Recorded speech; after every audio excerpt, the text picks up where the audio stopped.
Hi, Mike Zagelski, Foredom Sales Manager. How do you know if you need to replace your shaft or your sheath? Well, first of all, what will happen is the motor might be running, but your handpiece isn't moving at all. So somewhere in your sheath, there's a break.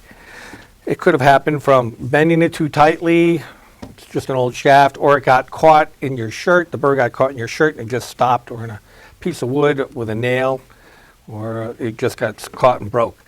So what you want to do is take your handpiece off, unplug your motor from the speed control, take your 1-inch crescent wrench and loosen the motor connector.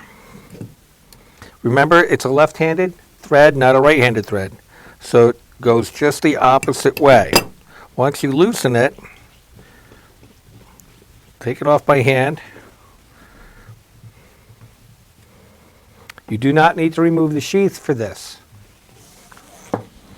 If you're not replacing the sheath, take a small screwdriver, come up,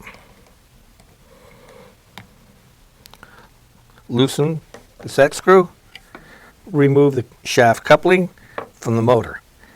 If you notice, this motor shaft has got a flat area on it. That's where the set screw goes.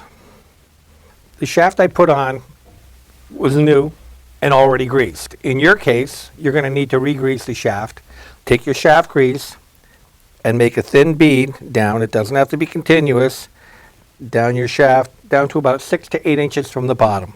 Once that is done, then you slide your motor connector and sheath onto the shaft all the way up. If you had to change out your sheath, slide the motor connector up and then slide the new sheath on. Then what you want to do is thread on the motor connector. Remember, it's got a left-handed thread. Snug it on. You don't need to be too tight. Once that's on, now what you want to do is you want to check to make sure that your shaft is adjusted properly. So down at this end, what we want to do is we want to make sure that only 3/4 of an inch of the shaft tip sticks out of the sheath. So I go to the motor end and I slide it out until it comes to about 3/4 of an inch, right about there. Then you come back up here and retighten your set screw. And now you're all done.